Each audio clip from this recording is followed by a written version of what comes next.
morning, Mr. Omoyele Sowore. How are you? Yes, just say JOSEY Mahachi. How are you this night? Yes. Thank you. Thank you so much for joining me on live chat with Josie this evening. Yes, it's Josie. All right. Yes, it's Josie. Yeah, Sorry for Josie. the How are technical glitch, but I you? think people have been Nice to meet patiently you. waiting. Yeah, I've been getting a lot of calls from people who are like, "What happened to you guys? Are you not going on live again?" So let's go. Yes. Okay, so it's culture here on live chat with Josie that I'll ask you to introduce yourself. I know many people know who you are, but how would you best describe yourself? Introduce yourself to some people that might be here, but they don't know you. So I'm a Nigerian, African, who's a human rights activist, citizen reporter. I don't call myself a journalist. And the easiest way to recognize me is that I went to jail for 5 months recently because the dictators in Nigeria didn't like my idea of how to fix the country. So that's who I am. And I just got out of jail in December.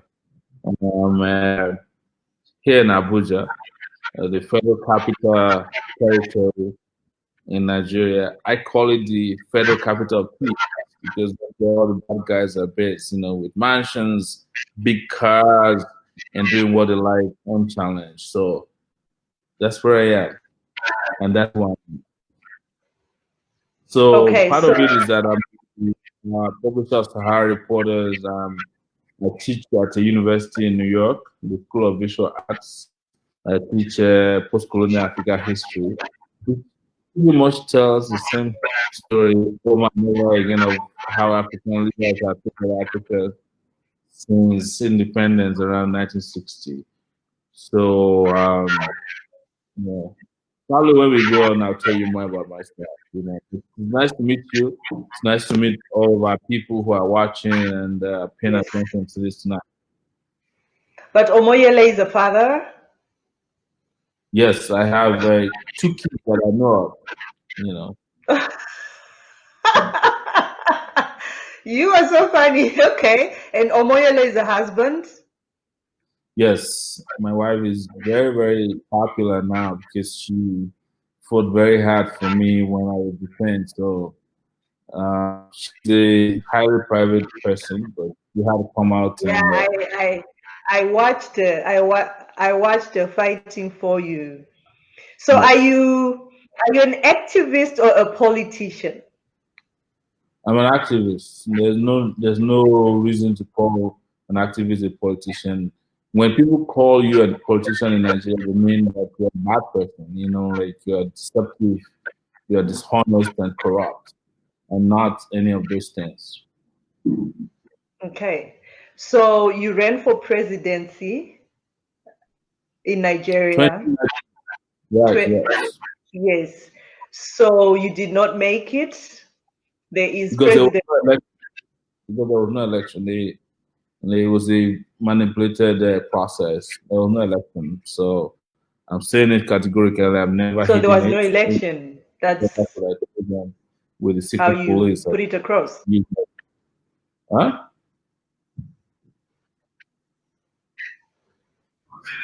So I didn't get that. I said there was no election. We didn't have an election in 2019. We had a selection. There's a difference between an election and a selection. Selection, you have to put S in front. And that's what happens in a lot of African countries with all this oldies. Is just manipulate election, let themselves. And then on the swearing in, they swear themselves in, use soldiers to shoot and kill and beat up anybody who challenges the manipulation. So, Mr. Showore, if you were to be the president of Nigeria today, what would you do differently? Oh my goodness. If I was president of Nigeria today, I will have very competent people in my cabinet, not oldies and bootlickers. I would have prepared for COVID-19 by recruiting and preparing for the pandemic as it happens. Even the small country of Lesotho prepared for surviving Nigeria. I would have provided infrastructure for everything, healthcare. I would have been tackling the security situation in Nigeria. I would have been a commander in chief of the armed forces, not the commander in chief of the armed forces. So a lot of things. I wish that Nigerians were clairvoyant enough to have elected me as president in 2019. By now, this conversation would not have been necessary because we'll be doing so well, very well. Okay. So, but do you think Nigeria is ready for change? I don't know, but I'm ready for change. I've been ready for change since I was 19 years old. And I've been fighting for 30 years for real change, not the chicken change to be brought in 2015 and repeated in 2019. So, what are your political plans moving forward? Will you run for presidency again? I am running to liberate Nigerian people constantly until the next election and beyond it. It's not about running for president, it's about running for freedom. Sorry? I said it's not about running for the presidency, but it's about running to make sure that Nigeria is a free nation, running for freedom. For freedom. But Yes. the thing is, what I've realized is everybody wants to be a president, everybody wants to be a leader. But do you believe that leaders are born? Do you believe that you have those leadership qualities in you? You were born with those leadership qualities. I don't go the direction of spirituality or religiosity by talking about leadership. I just know that people can prepare themselves for leadership. They can have ideas, they have concepts, and they can have a situation where they have an understanding of the fact that leadership is not rocket science. You know, I don't know what I was born with. My mother did not give me an instruction manual when I was born, so I don't know what I was born with. But my mom is still around. She likes me. She says that I have qualities that shows that I've always been like this. But that's, I don't want to go the route of saying, oh, we are born with. But, you can become a leader by just being, having conviction, by being honest, truthful, and being able, both mentally and physically to govern a country. Nigeria, look, all the time, Nigerian leaders want to believe that Nigeria is a complicated country. You need rocket science to govern Nigeria. But Nigeria is just twice the size of California. And there are 50 states in the US, and one person governs the whole state around it. So, but lazy people who are leaders in Nigeria will tell you it's impossible to govern Nigeria. Nigeria has too many ethnic groups, we have too many religious groups, but India has thousands of ethnic groups, and it governs and elections are held in 2 days to get the result. You can provide electricity everywhere. Forget about all the lies they've told you. They put, curveballs in the way of governance to make sure that Nigerians don't ever in their lifetime enjoy great leadership by making it look as if it's calculus to construct roads from one section A to B, to provide hospitals, to provide education for the citizens, to provide healthcare for people, to provide security. That's what the leaders want you to be. Nigerian leaders come prepared with excuses. I don't come prepared with excuses. I'm prepared. I'm coming prepared with solutions, and I've challenged all of them. Any one of them to No, say, let's no, before we are going to get to your manifesto very soon. We are going to get we there. are not But since you said no, but since you said your mom did not give you the when you were born, she didn't give you the manual. manual or whatever. So maybe the best you can do is to take us through your journey as an activist. How did it all begin? It began when I was 10 years old. That's the truth I tell. My village was invaded by the police when I was 10 years old, small village, because there was a small crisis over young people fighting the police. I got to know the Nigerian police to be very dangerous, very destructive, and very wicked. When I was 10 years old, because there was this invasion of village, there was rape, destruction, torture. And I decided from when I was 10 years old that if I grow up, I will fight against the system of torture and violation of human rights. When I got to the University of Lagos, one of Nigeria's topmost universities, in 1989, I met a fantastic lawyer who's still my lawyer today. His name is Tony Farron. Came to give a lecture, changed my life. I started knowing that the military is bad, the World Bank is bad, the IMF is bad. In fact, I used to refer to the IMF as the International Monetary Fraud because of their policies that didn't work for Nigeria, the structural adjustment program and everything. Now we fought that, you So know. sorry, can you lean a little bit forward so that your audio we can hear you, because it's a Can you bit hear me better now? very Yes, can you better hear me? now, Yes. clearly. So, so based on these interactions, we started fighting against the military, against economic policies that didn't work for Africa or the Nigerian state because there was plenty of oil, but they keep borrowing, they keep stealing, and you never find out where the money went. Switzerland, it went to France, it went to different parts of the world, and we fought against all this. And then I was detained several times. I was expelled twice from the university for fighting for what was right. And I became who I am today because I was never discouraged. I kept fighting until the military left in 1999. But when the military left, they brought a bunch of morons into the country in the name of democracy. Same old guys, same old politicians, and I left the country in 1999, and then I stayed in the US for 20 years after that. I went to study at Columbia University in New York and had a master's degree in public administration. But I wasn't satisfied with it because the day I graduated, I discovered that I couldn't find a job. But US citizens who went to the same school with me found a job with Shell, and they were paid $50,000 as hiring allowance.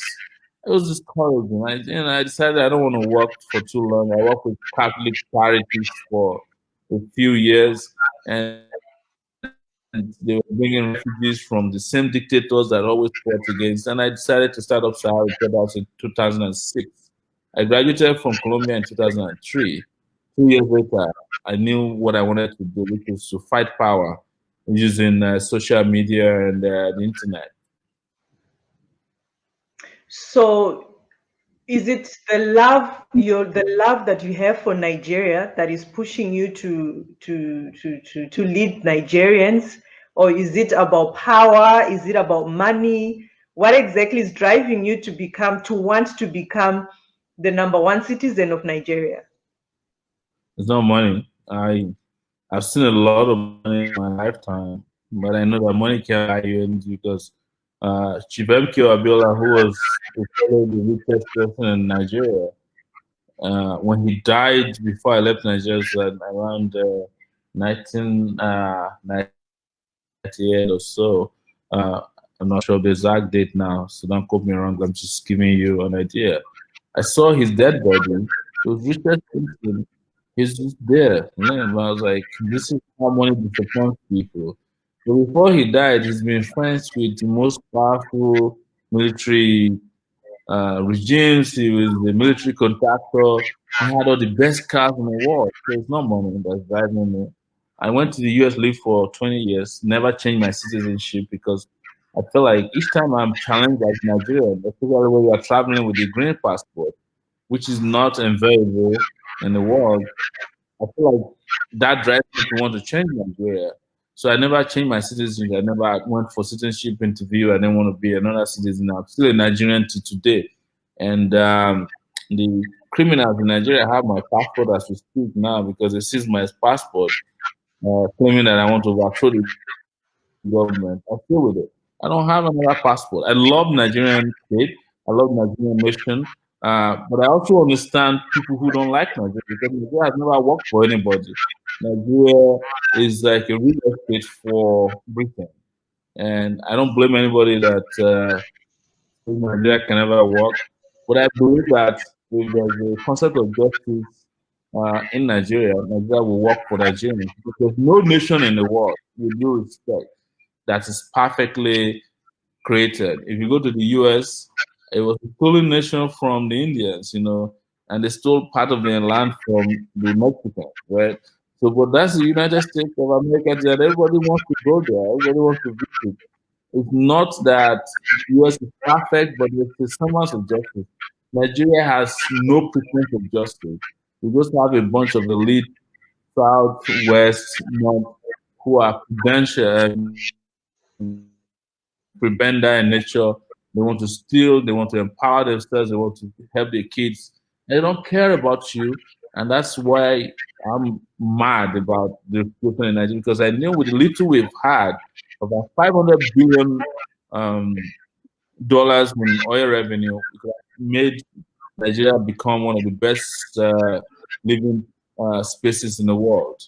And it drives me crazy when these guys deliberately frustrate the opportunity to become a fantastic place to live. I'm not talking about nation because Nigeria is not a nation yet.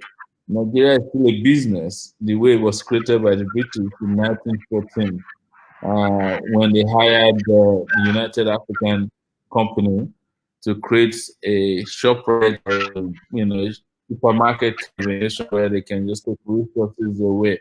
But look, I'm not here trying to blame the British forever. Look, there's a point to which you can blame your father or your mother for all your failures. At the point you have to own up and take responsibility for your actions and inactions. And that's where we are in Nigeria. Hmm. And winning elections in Nigeria, these are some of the things I'm asking you are things that your people have been posting, asking me to ask you, and some are comments. Someone says winning elections in Nigeria has to do with numbers and influence. You need the correlation of the good, the bad, and the ugly to achieve your aim. How do you intend working together to achieve this aim? You see, there's a lot of good people in Nigeria. We don't need a coalition of and good to make Nigeria a better place. You know, I'll give you an example. Just the unemployed in Nigeria who are good but disadvantaged can make you win an election. Just all the women in Nigeria who have to go through hard labor to get health care and deliver babies, they are enough to make you win election in Nigeria. Just all the students in Nigeria who are eligible to vote, they are enough to help you win an election. But the problem with Nigeria is that the people who have power don't understand their power, and those who don't have power think that they are powerful, and they are the ones riding roughshod on the rest of Nigeria. So it's for us to have the consciousness and the education that look, we can just have a turnaround one day and say enough of this. All the people ruining Nigeria, they're not up to 100,000 people. But the number of people in Nigeria who need deliverance, who need the kind of country that works for them, they are over 150 million.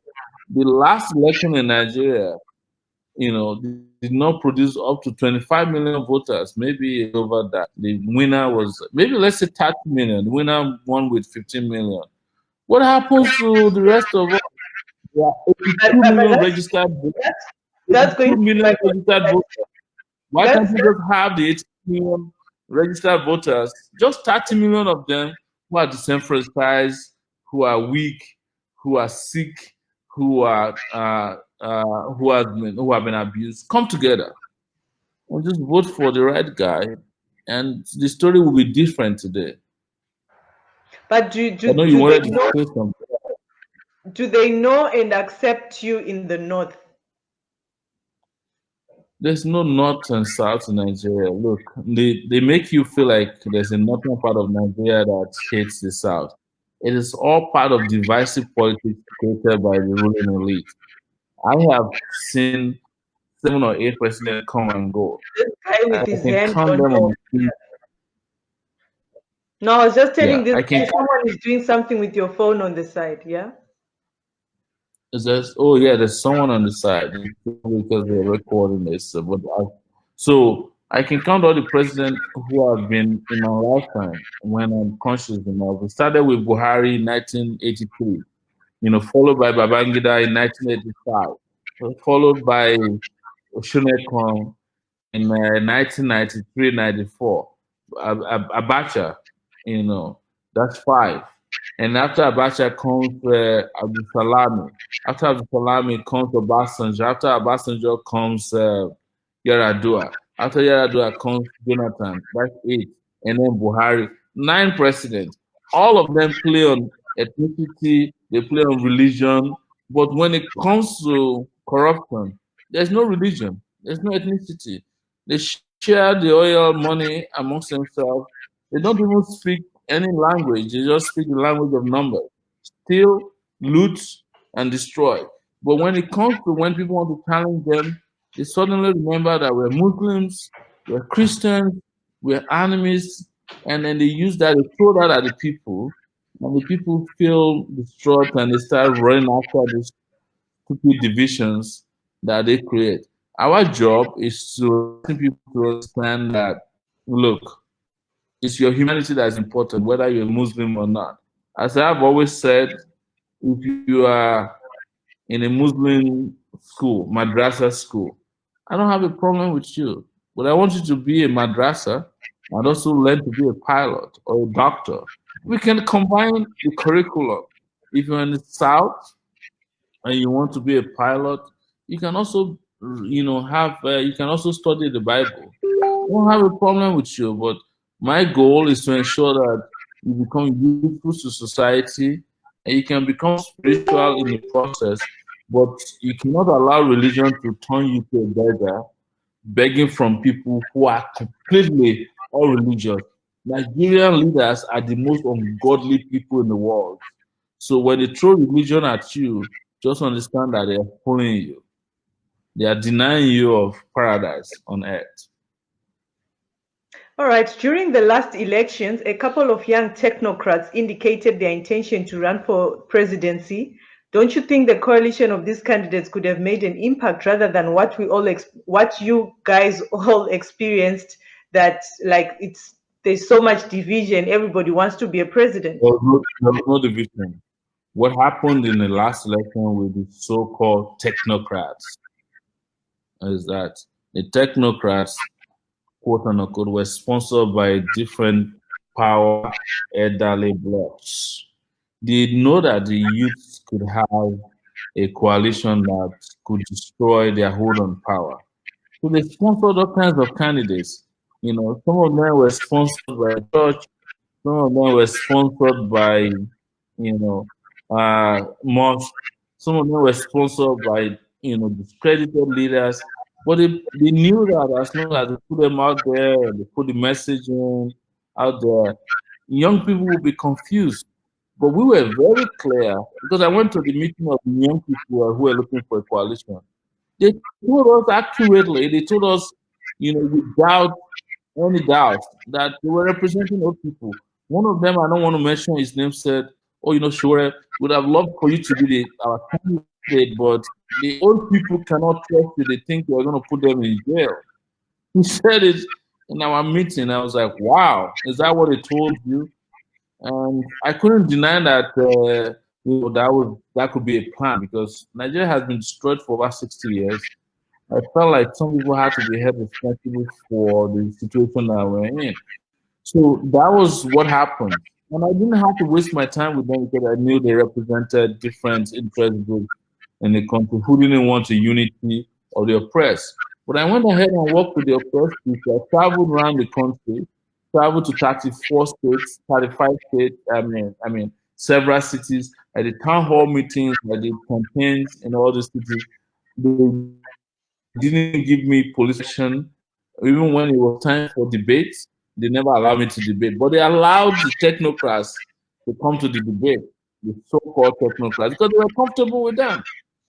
And what's your opinion about the popular trend that Nigeria is a country of nations, which has caused some citizens of Nigeria to start a referendum campaign? Will you subscribe to recession or hold on to one Nigeria?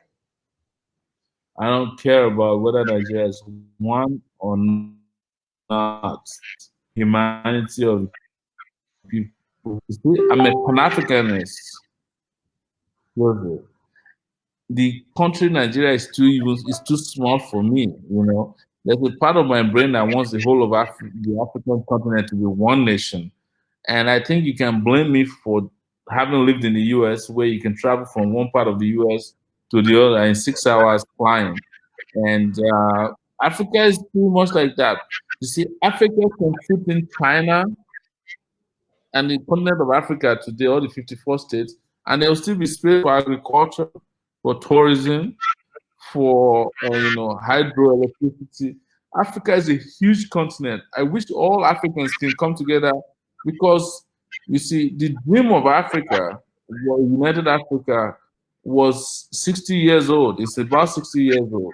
The Europeans just took the same dream, and now they have what they call the European Union.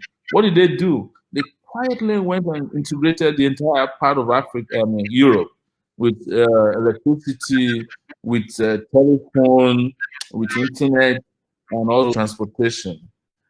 But when Africans were talking about United Africa under Nkrumah, they were busy blackmailing Nkrumah, because they knew that the United Africa would become a very powerful pushback against European unity and the United States of America. They never wanted it. I am for a United African continent, so that Africa can benefit completely from all of these resources, the powerful influence of these people, its culture. I love African culture. You can see it around my neck. I carry Africa everywhere I go. So, but you don't have to allow Europeans. You can't wait for Europeans to determine whether you're united or not. And the same way I feel in Nigeria. Nigeria is such a small country. You can fly from one part of Nigeria to the other in 1 hour. But the people who don't want to talk in Nigeria will tell you, "Oh, it's rocket science. Nigeria is complicated. We have 210 ethnic groups." But wherever Mr. there's justice, there's only one answer. Mr. Shore, it's easier said than done. It is easier said than That's what done. I was I am told. sure that even the man who is They've been telling me. right now was speaking the same way you're speaking. Don't you think that when anybody gets onto that seat, everything just changes? Anyway, before you answer me that, we're You know, still talking about the split of Nigeria. There's a comment here coming live from Jimeto Matthew. He says, "What can you say about yeah. Biafra and Oduduwa Republic agitation?" Look, people will agitate for a division of Nigeria because the current Nigerian system is not for anybody. So in fact, if Nigeria were to be divided and broken into houses today, it will still not contain some people. There will still be parents who disagree with their children and their wife and husband. That's not because there's no justice. If there is justice, I lived in the US for 20 years. I lived in New York City for most of my lifetime in the US. And New York has every nation, every city represented in it. How come we're not killing ourselves? Because there's a concept of justice. If you work on Friday, you get paid. If you have a better job, you get in 2 weeks. Who cares?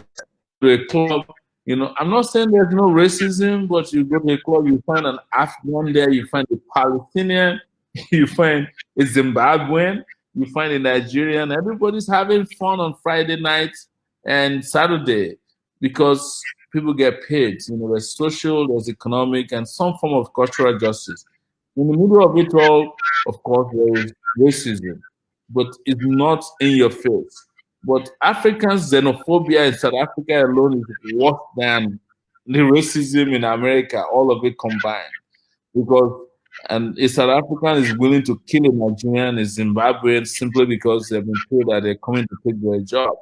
But if Nigeria were to be working, all of this will make a difference in how, in the context of our relationship, is expressed to the rest of Africa.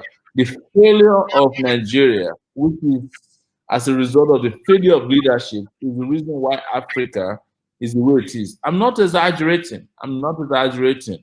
You know, I've always said it, and most people have said it, that Africa is like a picture, right?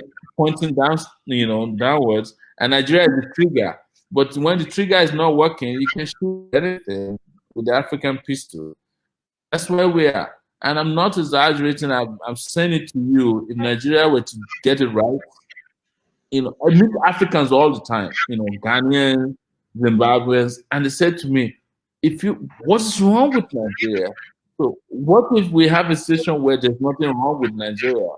Then all of you in other parts of Africa, you just have the leadership that is such that you can follow.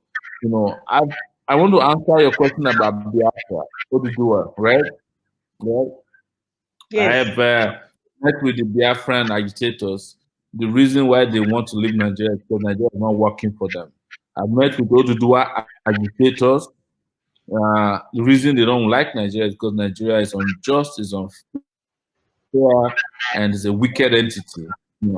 But the moment Nigeria works, everybody will want to come back to Nigeria. It's the same way countries around Europe are begging to enter the European Union because they have one currency, they have a citizenship, they have transportation, they have integration that is easy. But without justice, nobody wants to live anywhere. Nigeria is such a difficult place to be now because the leaders have made Nigeria ungovernable and uncomfortable and uninhabitable. Are you getting my So, point? so in other words, when Mr. SOWORE becomes His Excellency, the President of Nigeria, then you are actually saying that you are against the splitting of Nigeria, right? I do not support the splitting of Nigeria, but the coming together of Nigeria, or the belief in Nigeria, has to be on the basis of, it cannot be on the basis of arms, or oppression or repression of. You can't force people to be united in a united Nigeria. There's no justice. Look, you have the Biafrans. They had 3 million people killed in the Biafran War because you want to unite Nigeria. I mean, who's going to love that kind of a country that killed your brother, your sister, your mom, and then left several other people with control for, and all that? Nobody's going to love that. So, as a president, first thing I would do is I will apologize. I will apologize to the Biafran.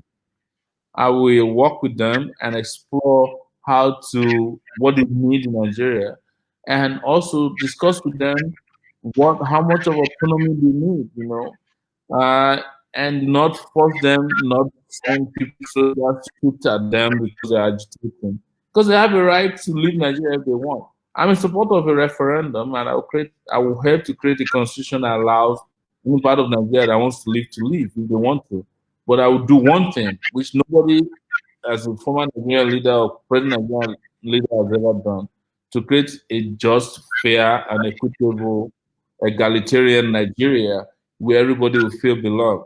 If anybody feel they not belong there, they are free to say we want to leave, and we test it in a referendum. I'm in support of that. Okay. The video you put up today was me speaking at National Assembly telling you that Nigerian constitution is outdated. It's true. The constitution of Nigeria is a military constitution. It's not our constitution. Some So you guys just got So since you confirmed that you're going to be contesting come 2023, then what are you doing now? Have you started campaigning? What are you doing on the ground? I What is don't know. happening? Joseph, I'm not contesting for election. I'm contesting for freedom. So the You're battle contesting for for freedom. freedom. That's why I spent. That's why I spent 6 months in prison, in jail. Arrested because I was saying I'm not satisfied with the status quo ante. I'm going to fight my way through 2023 and beyond. It's not the same thing as contesting for president. Look, I'm if I can get freedom tomorrow, why should I wait till 2023? So you're contesting for freedom as we speak right now. Every Nigerian, Biafran, any Oduduwa, everybody wants to be in a free Nigeria because Nigeria is stifling fundamental human rights, is stifling cultural rights, is stifling political rights, is stifling economic rights. Nigeria is being, choked by thieves, oppressors, and we need to be free tomorrow or yesterday even. We can't wait. AAC party. I think that's your party, right? The AAC party official website has been stagnant since after the 2019 elections. Everything seemed programmed for only the next election. Why? Websites non-determined freedom fighting.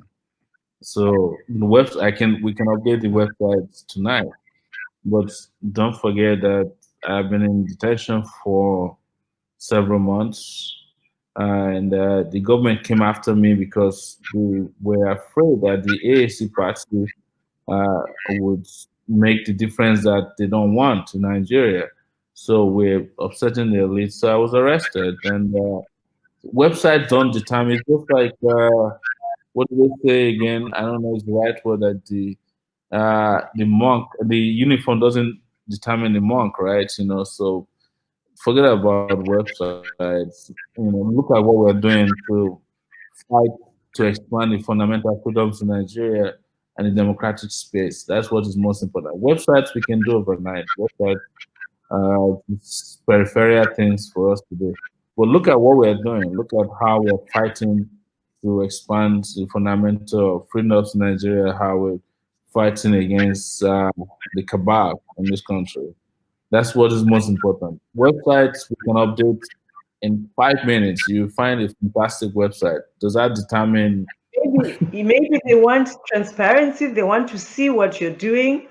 They want to be updated. These are your followers. These are your people. These are your supporters. My followers follow me on Instagram. They follow me on Facebook. Or they follow me on Twitter. I'm always updating my followers or people you would call my followers. I don't call them followers. I respect them more than enough to call them. Yeah, the supporters, my colleagues. They are co-travelers in this journey for freedom. So don't let me reduce people to calling them my followers because I have older people, younger people, even people who are better than me intellectually who follow me. I don't want to call them my followers. They make me sound like Jesus Christ, and we have more than 12 disciples this time around. And how do you plan to fund all the infrastructure projects you promised during your campaign? That's a question. And then the other one also says, will you consider accepting funds to fund your election? We know your goal is to depend on the masses for votes, but you need a valid sponsor to win election in Nigeria. Listen, I'm outside the last one. In the history of Nigeria, during 2019 election, we raised the most amount of money transparently. Every night, I will announce who donated, and surprisingly, more people donated from Nigeria than donated from even outside. The diaspora community that were spread out with giving big money did not donate as much as people in Nigeria. And what was the money they were donating? 500 naira, 1,000. But the most amount of money was a million naira. I met a guy at the entrance of a hotel. He said, I like you, I like what you do. Please don't mention my name. I'm donating a million naira. Million naira is about 2,500 naira, $2,500 today, right? And all of this money came to about 150 million naira. Even at that time, we came, according to a lot of people, late to the game. Now, a lot of people understand what we stand for. They understand our manifesto. They want a different country. If we were to ask for donations now, we'll make billions. I'm not exaggerating. I think people will donate billions of naira. And it'll be small donations. And that's where we should be, so that big money, corporate interests don't take over our politics. And I've tried it before. It worked. Throughout my stay as the president candidate in 2015, I had enough money. Not only did I travel around Nigeria, I traveled all over the world. I went to Australia, South Africa, Unfortunately, I didn't go to Zimbabwe, but next time I'll come to the country, right? Where we have Nigerian diaspora. People were making donations, small donations, and I would say that I would never go back to a situation where we have need to go to big people to control us, because the moment you take big money, you have already encumbered yourself into some kind of criminal conspiracy with all these guys who control our economy, control our politics, and our goal is to defeat them. When we were running in 2015, sorry, 2019, we used to call ourselves Cabal Side. All this cabal side is that we are here to destroy the cabals who are running our politics. And that is why a lot of people have come to believe us now. What was your first question, if you remind me, so that I don't get it wrong? But you did not answer me properly. Will you accept funding from anyone for your campaign? I just told you that we accept funding from regular people who do not have any attachment. You don't have any thing attached to funding. If you are asking us to come and swear to an oath at a shrine, definitely not.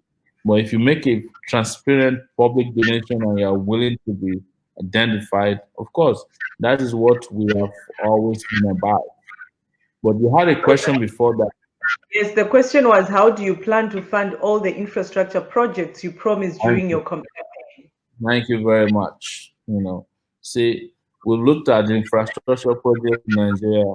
What has made them uh, unfunded or dumbfounded?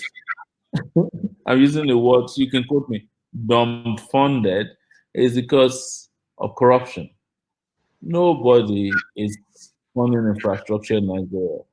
Every road in Nigeria that you see in the condition that it is today has been awarded maybe 100 times before. Every high school, primary school, healthcare center, university, accommodation or hostels or library has been, awarded several.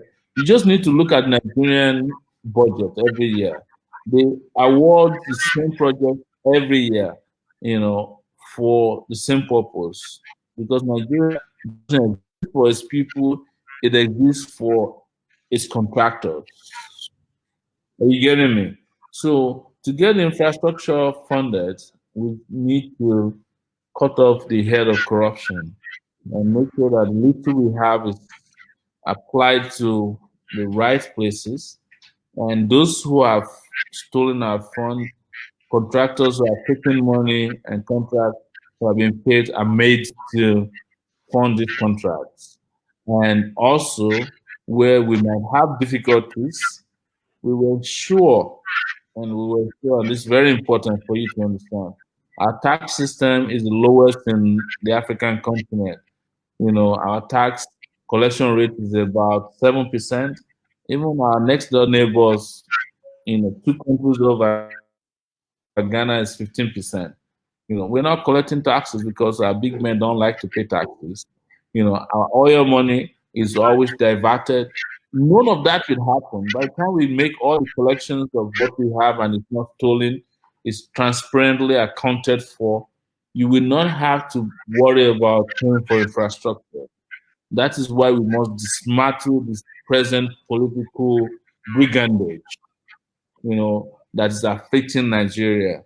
And in places where it might be completely difficult, of course, we will not ignore international partners who can come in and look at funding for some of these projects. But I will not fund projects at the expense of the Nigerian people.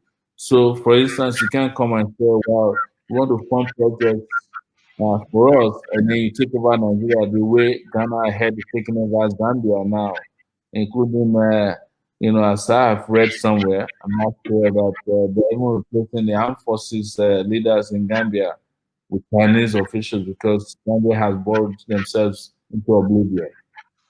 Hmm. I And mean, so, Zambia.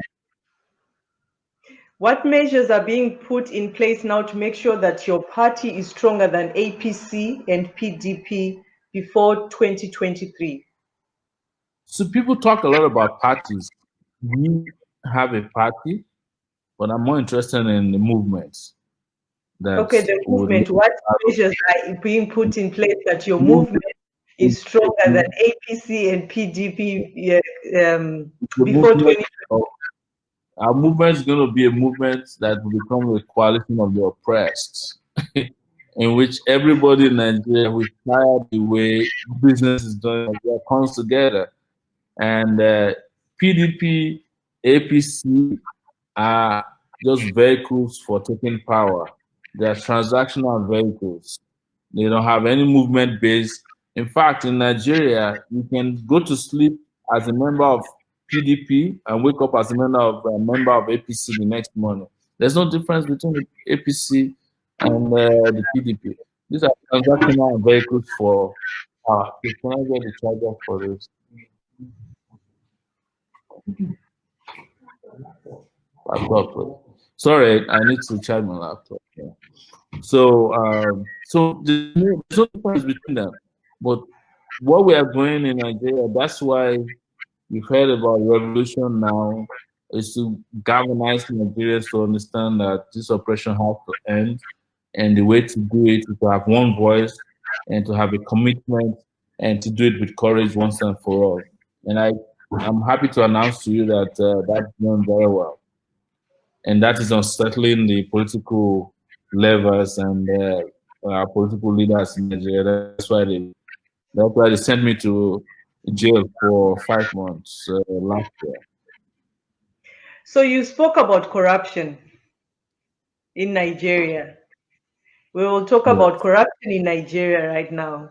So your movement, what plans do you have to overcome corruption in Nigeria? You know, corruption is not rocket science, right? You know, anti-corruption is actually science. I'm saying it to those who may not know it, because there are ways that corruption take over countries, and one of it is that before people they have looked at this and said that your system of contracting, your system of payments are opaque. The science to put an end to corruption is to make sure that your records are clean, open, and transparent. So we have said, for instance, I'm just giving you one instance, and this is not the solution, just one instance. Every corporation in Nigeria, companies that is doing public work, it doesn't even matter. The board members will be available to everybody. In Nigeria today, to find out the owner of a company, you have to wait for 1 week, sometimes 3 days at the minimum. You know, uh, but there's no reason why Nigeria cannot have an open system like you have in the UK with companies UK, where you can go on a website and know which company exists and what the government project they're handling, and know who are the board of directors.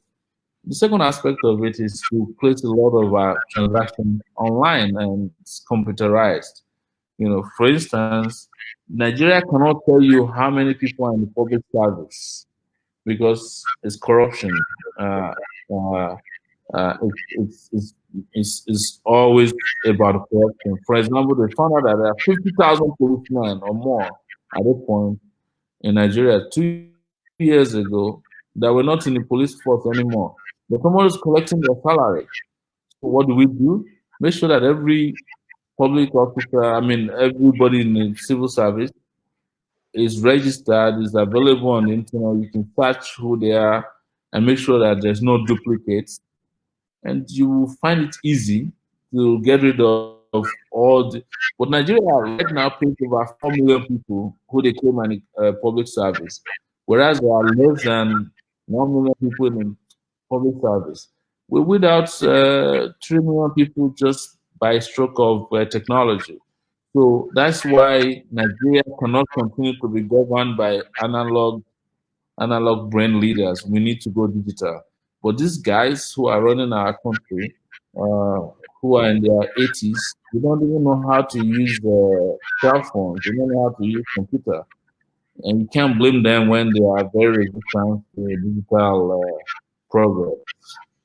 So that's one. So what I want to say quickly is that corruption can be curbed by ensuring that you prevent corruption in the first place. There's enforcement, and of course, there's prosecution of corruption. Sometimes Africans are told that they don't know how to fight corruption, but Africans from time immemorial have always fought corruption with, mobilization of shame. In my village, if you stole just a bucket of water, they will put, you know,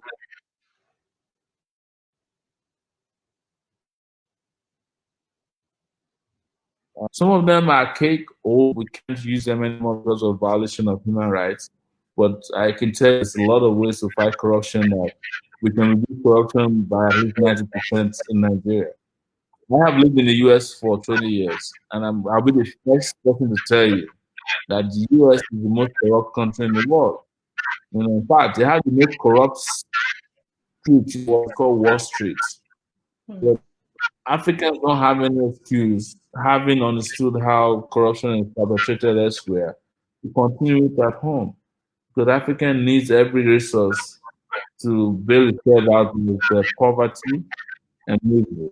And Nigeria has a duty to lead in that direction so that not only can we fight corruption in Nigeria, but we can fight it on a continent-wide level as leaders of, or as people, as a country that the rest of the continent looks forward to give them inspiration to get out of corruption.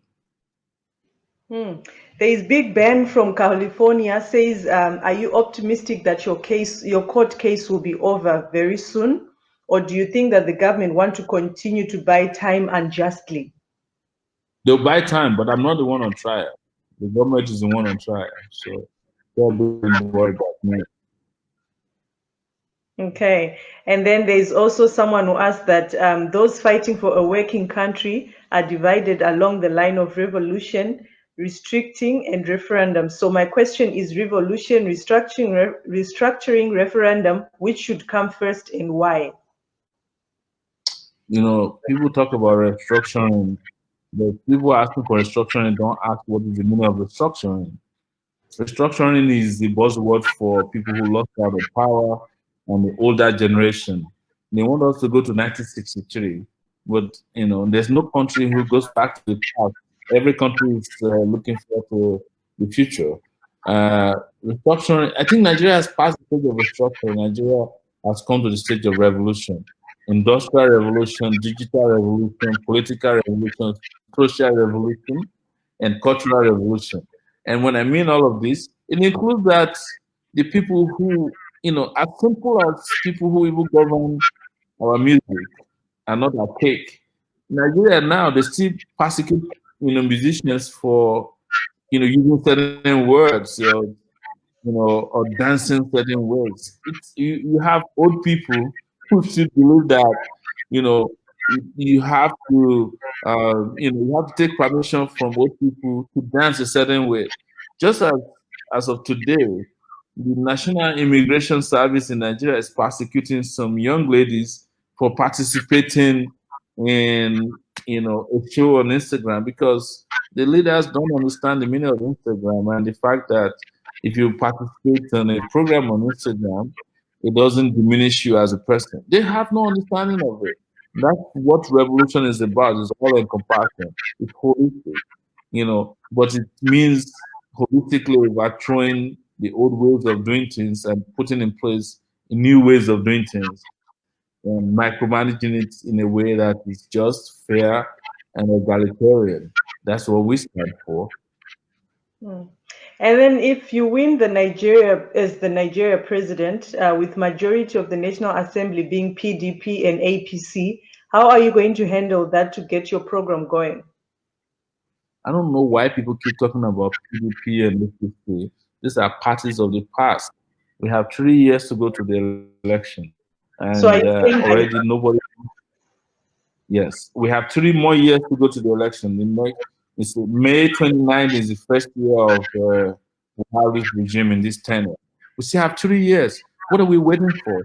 Why should we bind ourselves to a PDP or an APC agenda when we have 3 years to throw all of that away for people who want to wait for 3 years? But like I said, we have to fight our way through, right? You know, South Africa had apartheid regime when the ANC started, and they still had all those parties. But when the revolution started, all those people were jettisoned, abandoned, and discredited. We don't hear about them anymore. You talk to an average Tunisian young person, they don't know about the old because that's what revolutions are about. You jettison, look, these parties you are mentioning will have no relevance anymore. We will never hear about them anymore as long as we bond together and we say we're tired and we don't want to hear from them anymore. And that will be the end of it. I don't know. You see, a lot of people are still caught up in this old belief that without these two parties we can't make progress. No, I don't believe that. And I It, know don't- that it doesn't mean when people say that they can't survive without it, but that's reality on the ground. There is APC, there is PDP, it's there not are other reality. parties, It's I not think, reality. in Nigeria. Look, slavery was a reality at a point, right? For slaves. But for the freeborn or freedom, people who were against slavery, it was not the reality. You can only be bound by reality to which you are enslaved. If we all decide, young people, 70% of us are young, below the age of 50, that we don't want to hear about all these wicked parties, useless parties anymore, by tomorrow, Jose, you'll never hear about it again. And that is my mindset, is my concept. And I know a lot of people believe in this and they are joining us even faster than we ever thought. So forget about APC, PDP. We've always mentioned in this show, they are not different. They're the same, sides of both sides of the bad coin that's put Nigeria in the condition in which I'm thinking about a futuristic Nigeria. I'm not even thinking Wakanda because Wakanda is a little bit fluffy for me and a little bit tacky. But you're talking about the Nigeria that works for everybody, and it don't have to be bound by a system of enslavement that has put us in penury, poverty, and diseases. No, we can change that concept because we have enough brain power, we have enough human resources, and natural resources to change our narrative. I'm here in Abuja, beautiful place. If it wants to be beautiful, you know, if you come to Abuja, you probably like it. But with these guys in charge, it will be beautiful today and tomorrow it will be misery. So we can All right, change that there's narrative. no way we will round up this interview without talking about insecurity in Nigeria. We are also going to talk about Yeah. coronavirus, which has put the whole world on standstill. My first question, before we round up, the second question, of course, insecurity is one of the major problems in Nigeria. Boko Haram, I think the headsmen, the Fulani, etc. How can you deal with that if you're the president today? Let me just come from another angle that may be a little bit interesting to you. It's like the insecurity in Nigeria is as a result of the nature of the Nigerian state, being a supporter of whatever is wrong. And in fact, Boko Haram became the problem as it is today because it became a business. And before you go to COVID-19, I'm No, it, announcing to it became a business in you, what way? yeah, because the army generals started making deals with it. It was the easiest way to be rich. When Buhari came to power, he instituted a panel to look at what was happening with Boko Haram. They found billions of naira in houses of army generals, Air Force, Army, Navy, police. They found some of them under pillow, inside cooking pot, as Fela said. They found it inside, water cannons. What's the water thing, hanging? Huh? Water tanks. They found it inside, took away. They hid money everywhere. Boko Haram fighters, these generals were fighting Boko Haram. I'm not making this up. It's available in public, you know, And when Buhari came, Nigerians thought that he would stop it. He appointed the same people who participated in the old system. They continue the same way, and Boko Haram is just flourishing, the same way because it has become a business. Now, COVID-19 has become a business in Nigeria. So you may not hear about the end of COVID-19 anytime soon because they are making money off of COVID-19. In fact, state governors, listen to this. State governors said, the Nigerian Disease Control Body, NCDC as we call it, were begging them to provide COVID-19 victims for them. Please, can you help us find, even if it's malaria, people just help us put them together. Let's just say that we have COVID-19 because they said Nigeria wanted to get this emergency loan from IMF, 3.4 billion, and we needed to show that we are in danger. I'm not Wait, saying there's no COVID-19, don't wait, get me wrong, but wait. So, the moment it gets here, it becomes a business. Oh my goodness. so And are that's the Nigeria. numbers from Nigeria with the COVID-19 a reality, or they are cooked up numbers? You can go ask the governor of Cross River State, the governor of Kogi State, and I think the governor of Akwa Ibom State. They said it publicly that they are cooking up numbers. And there have been accusations in Lagos as well that they are cooking up numbers, that they are putting people with malaria in COVID-19 isolation centers and claiming they have COVID-19. Don't quote me. These are officials, elected officials, saying that this is fraud. In the same way Boko Haram started. Anything that enters Nigeria, the moment it becomes a business, the world is in trouble. And it doesn't end around here. And again, this is where it is important to get real leadership to take care of and to take charge of countries. If I were to be president of Nigeria, you would never hear about fake COVID-19 cases. I would have put Nigeria in lockdown the same day we found an Italian. Our first case was an Italian, came to Nigeria. But the reason Nigeria was not put in a lockdown was because the children, the political gladiators in Nigeria were traveling abroad. They always never staying in the country. And they needed all of them to come back, including Buhari's daughter. So it took almost a month before they could lock down Nigeria because they waited for all their children to come back first. And by that time, it was late. A lot of people had gotten infected, including the chief of staff to the president, who also infected a number of persons because they were above the law. When he came back and he was supposed to quarantine himself, he refused to quarantine.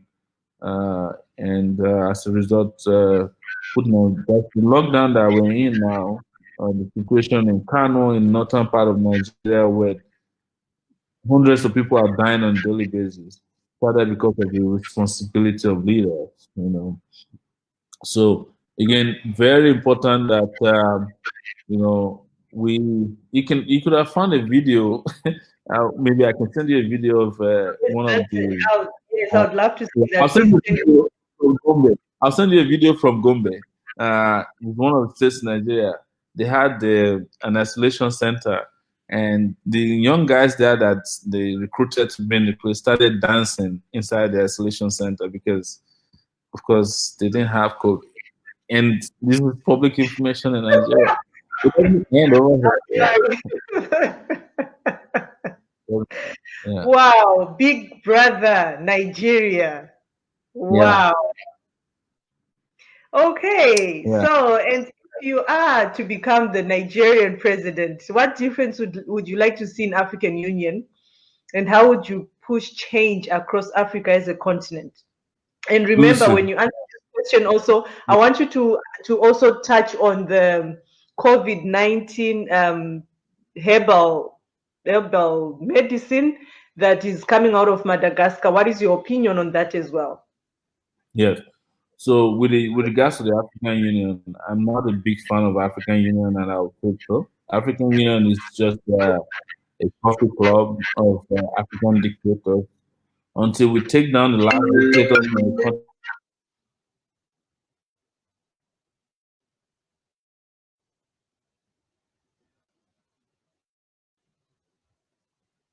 I think he received a phone call.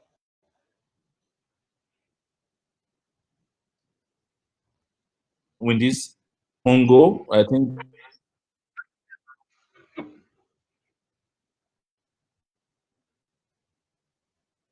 we must get rid of them first. About an African Union that respect African Union cannot become a respectable body as long as it harbors people like what's the guy in Uganda again? Um, Museveni. Yes, all those African dictators with bad habits. Africa must offload them first before we can talk about. We can't have a meeting of African Union leaders in which Museveni is influential. Even our, leader here, our citizen here, who is a former dictator who doesn't respect human rights. The guy from Cameroon. All these guys, we have to upload them before we can have a clean African Union. But African Union cannot be on paper. It has to be an African Union of integration. That Africa must be able to relate with Africans and must be able to travel between African countries before we can call it a union. Otherwise, there's nothing united about Africa. As long as Africans can't travel between African countries, it's easier for a lot of Africans to even travel to Europe and America than it is to travel to Africa. So African Union right now is a joke. It's a coffee club of dictators who come around every year to dance Azonto, fall asleep,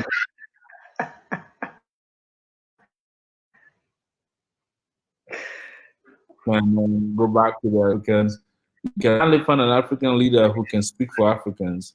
You can only find African leaders who speak for the African Union. It's their brother dictators.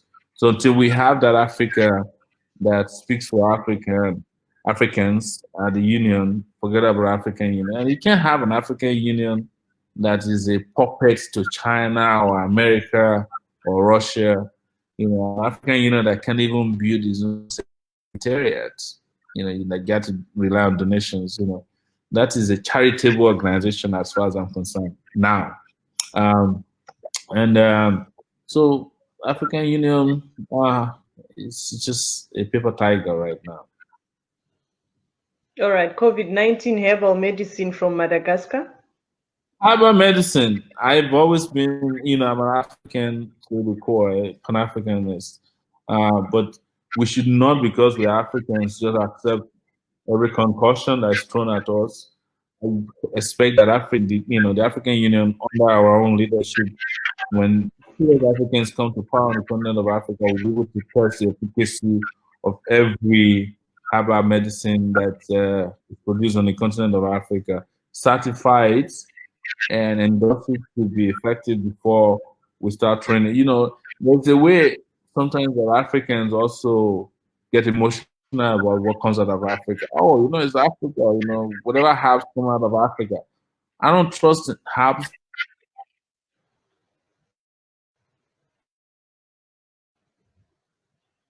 that mixing with roots, and they don't do nothing for you to just make you sweat.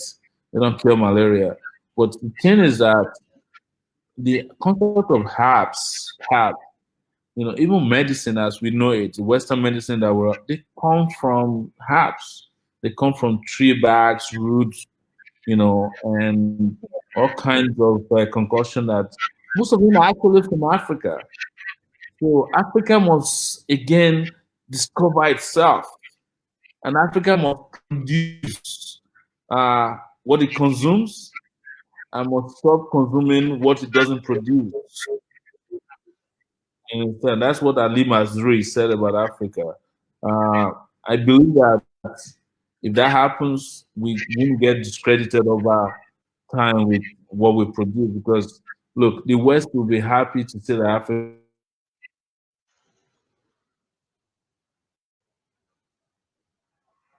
Africans are incompetent, pharmaceutical companies. It's time for Africa to have a general standard through the African Union when it becomes the real African Union, so that we can hold our own against the rest of the world. Right now, somebody who just graduated from a university in the US is the country director of IMF. And he can just walk into the office of your president and impose an economic policy. So what stops such a person from telling you that your herbs are not efficient or efficacious as they should be? Africa needs to rediscover itself. But with due respect, and I'll say this lastly to you, that rediscovery must happen from the trigger, the country of Nigeria. And we are determined to make it so that all of you can be proud of Nigeria and you can follow Nigeria day and night, and you'll be sure that we are not taking you into the ditch. All right, thank you very, very much, Mr. Omoyele Sowore, and all the best with your movement.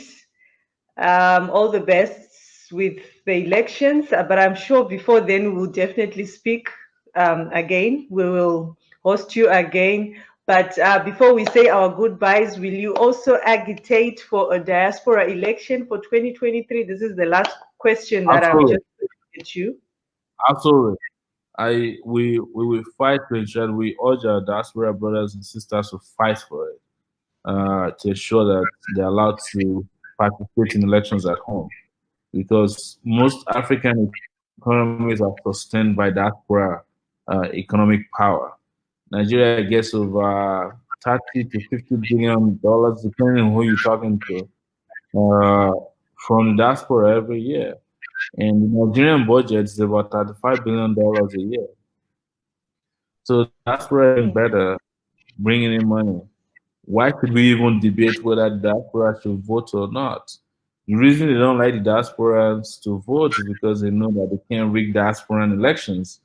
Because you can't tell someone who is living in London or America or Australia that you want to give them 5 yards of clothes to vote for you, or like just a little bit of rice, or butter or bread. Because they have too much of that. They probably are running away from too much of food. So that's why they don't want diasporans to vote. And Nigeria has over 6 million diasporans, officially, who are, registered in various countries around the world. Some people say 20 million, but 6 million is what I can confirm. Imagine if you have that number voting for one candidate, you just need maybe another 12, maybe another 10 million, and you'll be winning the election pretty easily. They don't want that because they can't control the diasporans.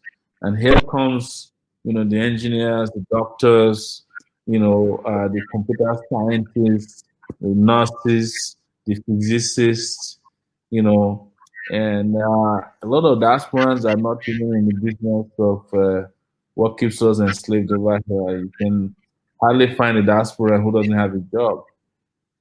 So Mhm. I'm totally in support of diaspora voting, and I'm going to move not only for Nigeria, for diaspora, African diasporans to fight to ensure that their votes count in any election that is happening anywhere in Africa in the next 5 years between our 2023. All right, thank you very much. So, any last words to those Nigerians that have lost courage? I see that you're still courageous. Your team is courageous, I hope. Any words that you'd want to tell all the Nigerians watching us and listening to us, and obviously in diaspora, in Nigeria, and all over? Encouraging words. It's a revolution now. That's it. Thank you. Thank you, Mr. Thank you. Omoyele Shore. Thank you for your time. Thank you so much, JOSEY Mahachie. And I Thank hope people will follow you and continue to watch the show. And I promise to be in touch anytime you reach out to me again. No problem. Thank you very much.